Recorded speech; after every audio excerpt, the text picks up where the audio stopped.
तथान्वम्ले वनवास कृच्छक। अद्भुत राम है।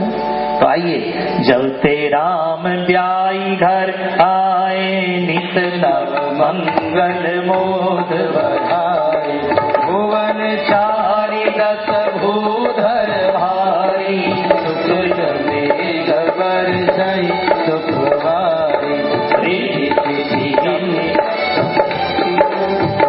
सिधि संपत्ति नदी सुहाई, उमति अवध अंगुधि कर आई, सब विधि सब पुर लोग सुखारी, रामचंद्र मुख चंदु निहारी, जब ते राम ब्याह घर आए, नित नव मंगल मोद बधाई। सियावर रामचंद्र की, जनकनंदिनी की। जब से सीता जी राम जी ब्याह करके आए हैं, घर में रोज मौज हो रहे हैं। सीता जी भगवान से प्रार्थना कर रही हैं, सिया मांगे अवध को रात, सरयू नहाने को, सिया मांगे अवध को रात, सरयू नहाने को। लक्ष्मण जैसो देवरा मांगे, लक्ष्मण जैसो देवरा मांगे, सिया मांगे राम भरतार, सरयू नहाने को, सिया मांगे राम भरतार, सरयू नहाने को। लक्ष्मण जी जैसा देवरा हो,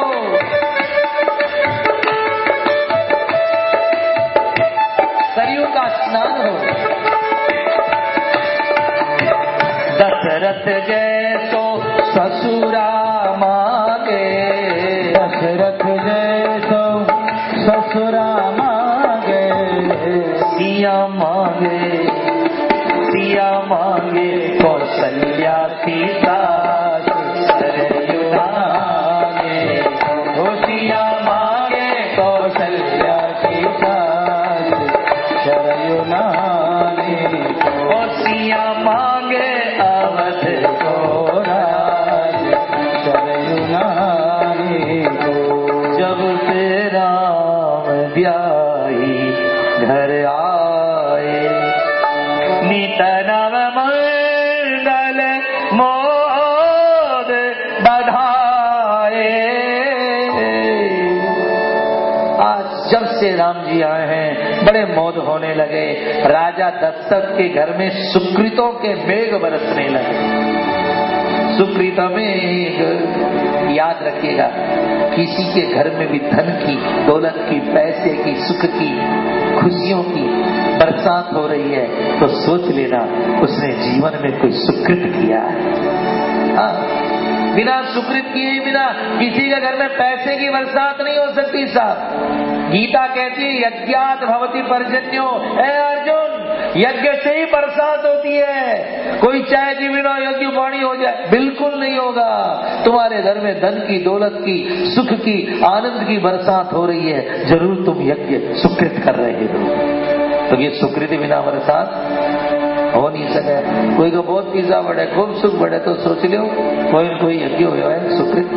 सुकृत मेघ बरसहि सुख क्योंकि यज्ञात भवति पर्जन्यो, बिना यज्ञ के वर्षा नहीं हो सकती, चाहे वो सुख की हो, चाहे भक्ति की हो, चाहे प्रेम की हो।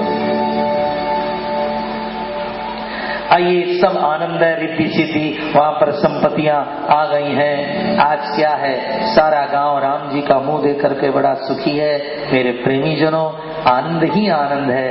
बस एक बात, वाल्मीकि रामायण में महाराज दशरथ जी के पास मंत्री आए। महाराज, राम ऐसे तो एक पत्नी व्रतधारी है, पर राम ने अयोध्या में सीता को लाने के बाद एक पत्नी और ब्याह ली है। मंत्री, सुबुद्धि नाम का मंत्री होता है। महाराज, दशरथ जी ने कहा दूसरी पत्नी ब्याली राम ने, हाँ महाराज, उस पत्नी का नाम कीर्ति है। तो जब से राम आए हैं चारों दिशाओं में राम की कीर्ति फैल गई है। हाँ साहब, ये कीर्ति के साथ, और हम तो कहते हैं कीर्ति आज तक कुंवारी है, सबका ब्याह हो गया पर कीर्ति कुंवारी बैठी नाम। क्योंकि बड़े बड़े महात्माओं को ये कीर्ति दुल्हा बनाना चाहती है तो महात्मा ठोकर मार देते हैं, हमें कीर्ति नहीं चाहिए, प्रतिष्ठा सुकरी विष्ठा, छोड़ो इस प्रतिष्ठाओं को। बड़े महात्मा, अब समय आ गया, आजकल आ गया कि हमें अपने अभिनंदन ग्रंथ अपने पैसों से छपाने पड़ रहे हैं, अपने पोस्टर, अपना टीवी का खर्च हम खुद करते हैं। ये अब जमाना है ना, पहले तो प्रतिष्ठा को सुकरी विष्ठा मानते थे महात्मा लोग। कोई बड़ा महात्मा अपना प्रचार नहीं किया कभी। हमारे यहाँ बंगला में गीतांजलि का पहला भाव है, गीतांजलि का पहला भाव है कि पहाड़ से गिरना है, पहाड़ से गिरकर आदमी मरे न मरे पर अपने मुंह से अपनी बड़ाई करके जरूर मर जाता है आदमी। आज का बड़ा अन्याय।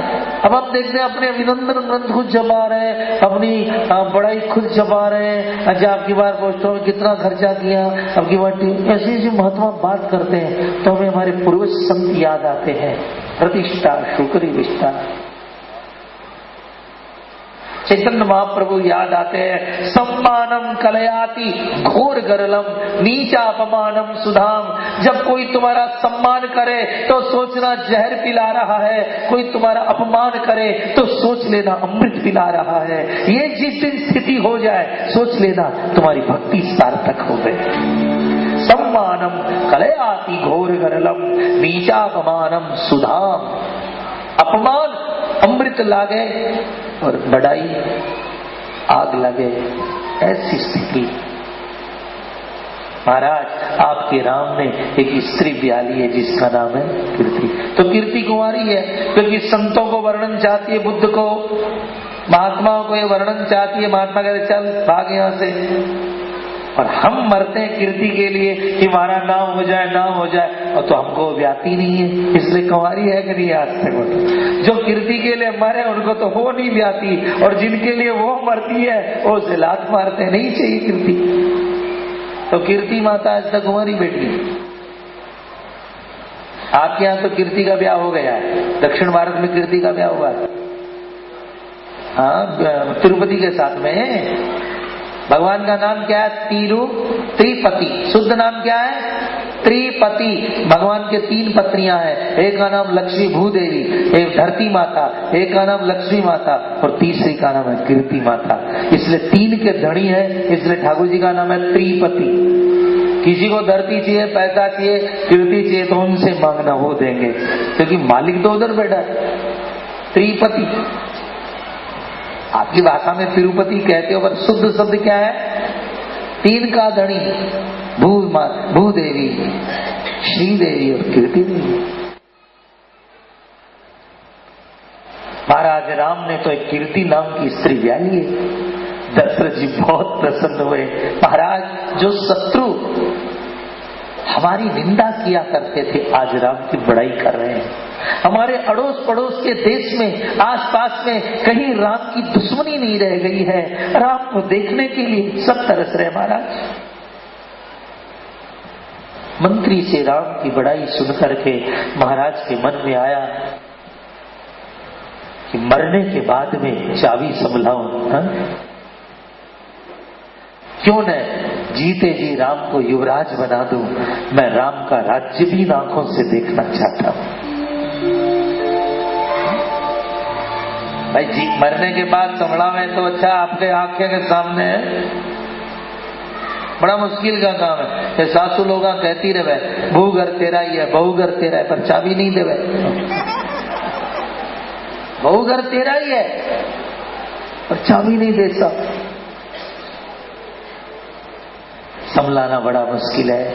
फिर भी महाराज दशरथ के मन में आया तो बस एक बार महाराज दशरथ सभा भवन में बैठे हैं और बैठे बैठे महाराज के मन में आया और मंत्री से दर्पण मंगाया। बस दर्पण मंगाया। और दर्पण दिख राय सुभाय मुकुर कर लीना। राजा के स्वभाव के कारण उन्होंने दर्पण हाथ में लिया और देखा कि मुकुट थोड़ा सा झुक गया है, बुढ़ापा से झुरी पड़ी है, मुकुट ही आया तो मुकुट सम कीना। मुकुट बुढ़ापे में यदि सुखी रहना चाहते हो ना तो एक शब्द से, वो बोले बहू बोले मेरे को ज्यादा चाहती है, वो बोले ये उनको ज्यादा चाहती है, सम कर लेना, नहीं तो बहुत दुर्गति होगी तो बुढ़ापे में। बराबर चाहो सबको, मुकुट सम।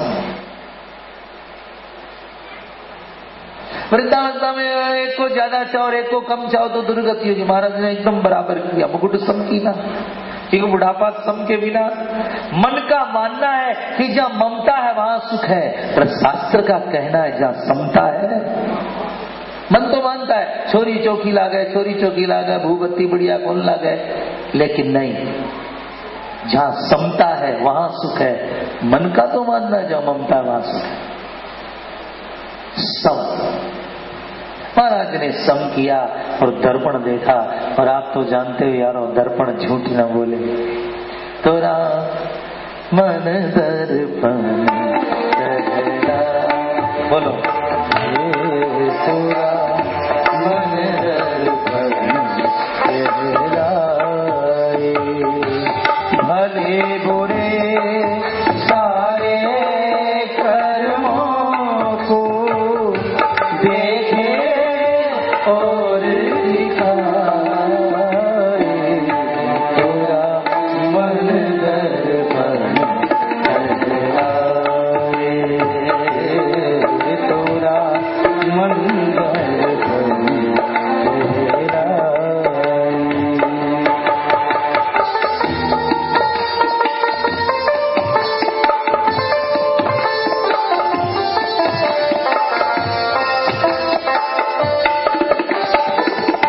मन ही देवता मन ही ईश्वर, मन से बड़ा न कोई।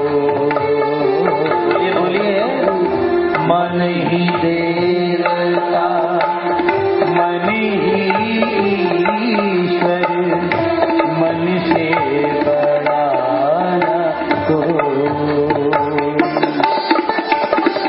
जग उजियारा सब तब होवे, मन उजियारा हो। इस उजले दर्पण पर प्राणी, इस उजले दर्पण पर प्राणी भूलना जमने पाए। तोरा मन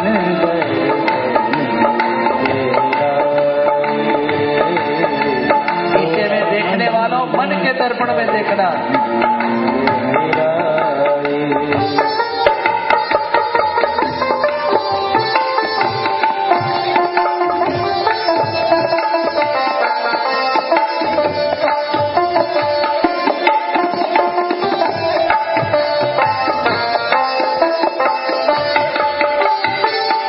सुख की कलियां दुख के कांटे, मन सबका आधार। तुम्हारे जीवन में सुख आता है, सुख मन के कारण।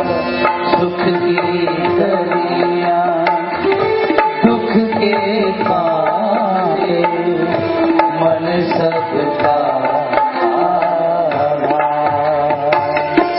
मन से कोई बात सुने ना, मन के हाथ लगा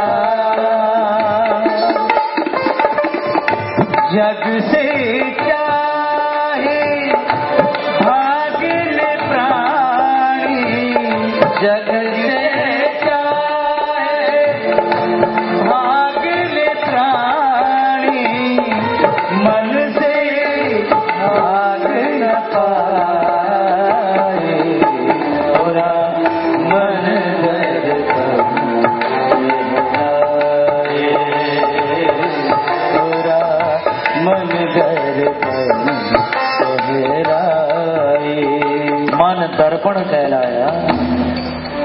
मुखड़ा देख ले प्राणी जरा दर्पण में, पाप है कितना पुण्य है कितना तेरे इस जीवन में।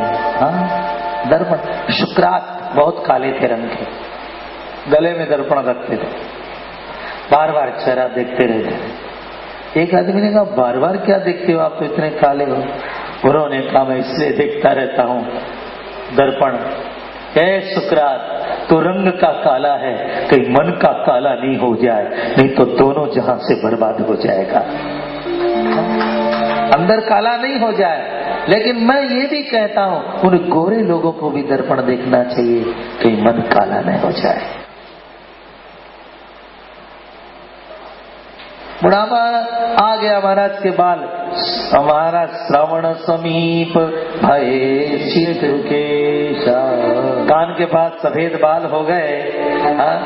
सफेद बाल हो जाने का मतलब, अब आप मारवाड़ी में रोटी खावा तो पहला तो रोटी आवे, साग आवे, लेकिन अंत में चावल आ गया मतलब अब रोटी बाजी। सफेद बाल आ गया मतलब अब जीर्णो खत्म, अब चावल आ गया।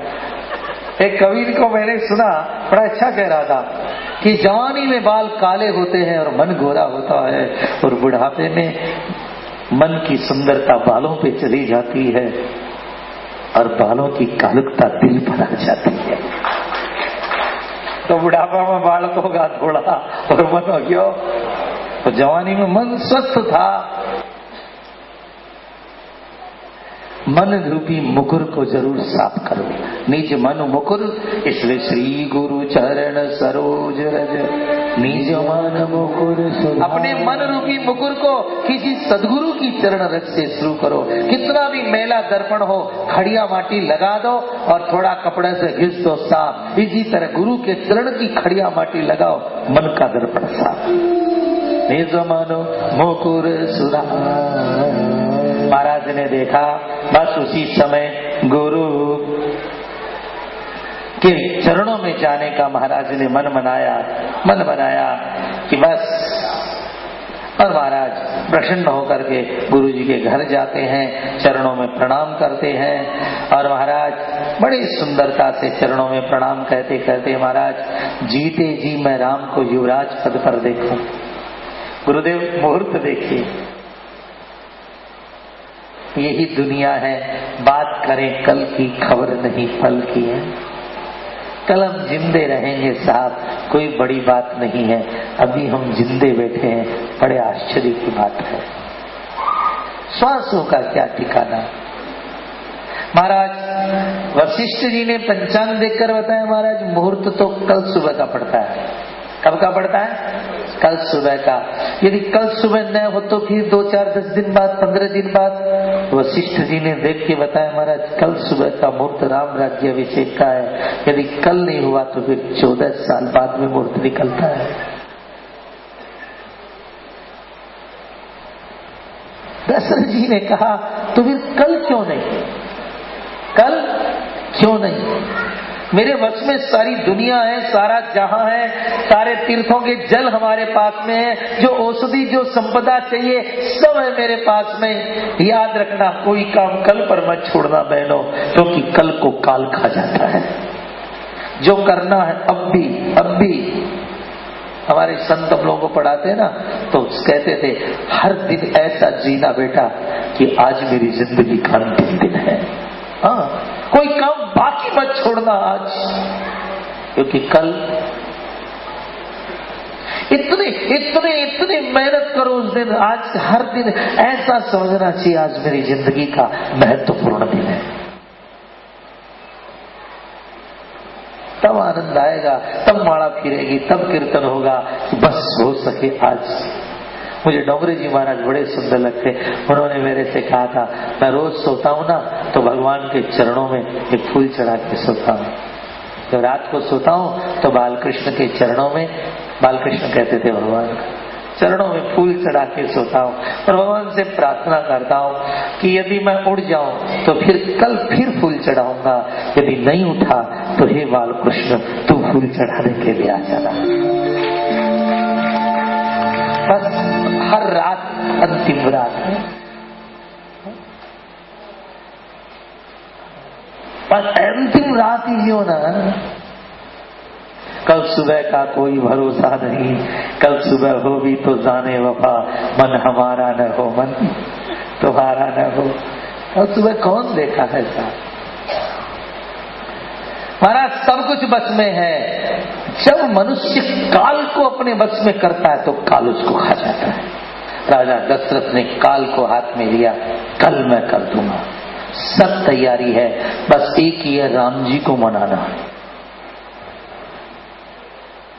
गुरु जी ने कहा ये काम मैं कर लूंगा। महाराज आप जाओ, और बस फिर तो राजा तैयारी में लग गए।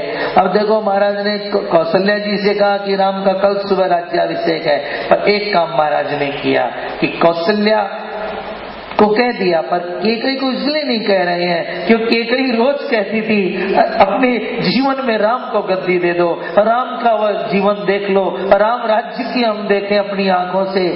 राजा दशरथ ने विचार किया कि केकई को इस समाचार में खुद सुनाऊंगा, कोई न कहे।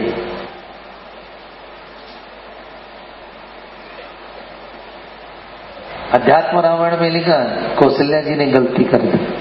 क्या कर दी? राम राज्याभिषेक सुनते अपनी दाइयों को हीरों के हार पहनाए सबको, केकई की दासी को नहीं पहना। घर में तो उसने कहा अच्छा, अरे हार कैसे पहनी है इतना मोटा? कहा मेरी रानी का छोरा कल बेटा। अच्छा तेरी रानी का? मैं बिठाती हूँ तेरे रानी के छोरे को। घर में नौकर चाकर को बराबर बराबर दो यार, क्या झमेला करवाते हो। एक को कम एक को वैसी झंझट कराओगे क्या? महाराज कहे, और इधर महाराज पूरी की तैयारी में लगे। इधर गुरुदेव भगवान राम जी के पास में गए हैं। गुरु आगमन सुनत रघुनाथ, द्वार आई तद नायक, सेवक सदन स्वामी आगमनु, मंगल मूल अमंगल गमनु। सेवक के घर में स्वामी का आगमन। गुरुदेव के हाल हो गया है आज मेरे घर। गुरुदेव पृथिव्यानि यानि तीर्थानि भूतले तानि सर्वाणि तीर्थानि ब्राह्मणस्य दक्षिणे पदे। रामायण पृथ्वी में जितने तीर्थ होते हैं ब्राह्मण के दाहिने पांव में होते हैं। आप क्या है? मेरे घर में सारे तीर्थ आ गए। सेवक सदन स्वामी मंगल मूल मंगल गमनु। राम एक जरूरी काम से आया हूँ, कल राज्याभिषेक में गद्दी पे तुम्हें बैठना है। राम खड़े हो गए। गुरुदेव बोलना तो नहीं चाहिए, फिर भी मैं बोलता हूं। विश्व में आज तक राजे महाराजे बहुत हुए, लेकिन अयोध्या का राज्य कुछ निराला राज्य होना चाहिए। था कैसे? था 4 गद्दी लगनी चाहिए। कितनी गद्दी? 4 गद्दी। 4 दिशाओं में हम चारों भाई बैठ के राज करेंगे, क्योंकि जन में एक संग सब साथ में जन्मे, साथ में जनेऊ हुई, साथ में कर्णवेद हुआ, और तो और विवाह भी सबका साथ में आपस में साड़ू बने।